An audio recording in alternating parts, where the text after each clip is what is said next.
buenos días. El devocional de hoy, en nuestra lectura cronológica, se encuentra en Jueces capítulo 7 al 9.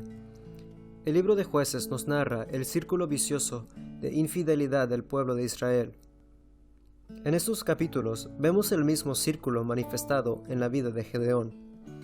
En capítulo 7 vemos al ejército que Gedeón congregó a acampar junto a la fuente de Harod. Harod en hebreo viene del verbo temblar. La fuente de temblor era un nombre apropiado para describir la circunstancia de Israel. Los israelitas habían sido oprimidos por los madianitas por varios años y ahora estaban al punto de enfrentar a un ejército numeroso de sus opresores. Temblando o temeroso, así encontramos a Gedeón en capítulo 6. Tenía dudas de Dios y temor de los madianitas. Este temor era debido a su falta de profundo conocimiento del Dios de Israel.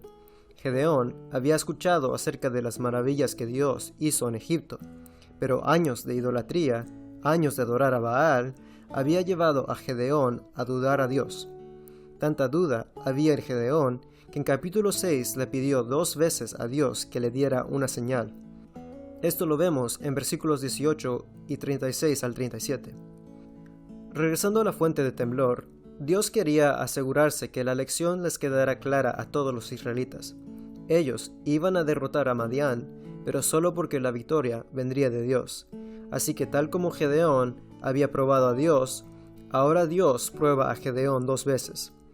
Dios ordena que se devolviera todo varón que tenía demasiado temor. De los 32,000 varones, solo quedaron 10,000. Solo 1/3 de la cantidad original. Aún así, el Señor le dice a Gedeón que todavía había demasiados, y le da una señal por la cual serían elegidos los que irían a la batalla. De los 10,000, solo quedaron 300. Hermanos, nosotros no debemos probar a Dios. Esto muestra una falta de fe en la palabra, fidelidad y bondad de Dios.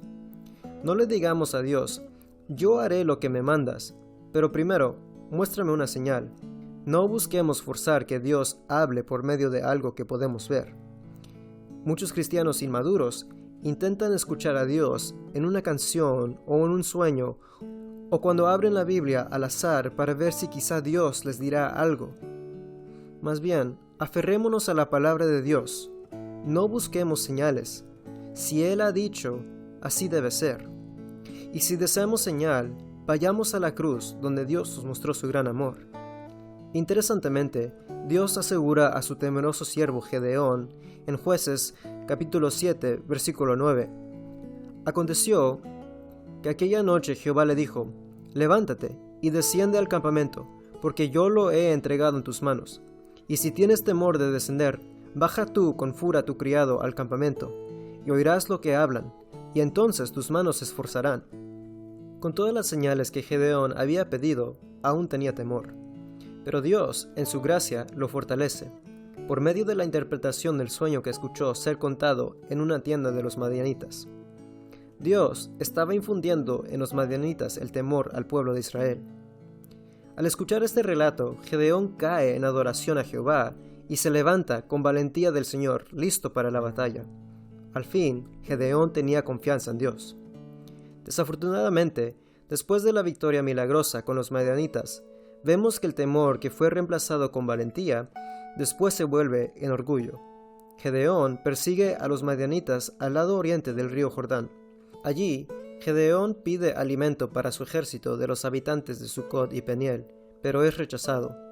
Él les asegura que cuando capture a los reyes de Madián, Seba y Salmuna, él castigaría a estas ciudades, y leemos en Jueces 8, versículo 15, entonces, Gedeón fue a los hombres de Sucot y les dijo, aquí están Seba y Salmuna, acerca de los cuales ustedes me injuriaron, diciendo, ¿están ya las manos de Seba y Salmuna en tu mano para que demos pan a tus hombres que están fatigados?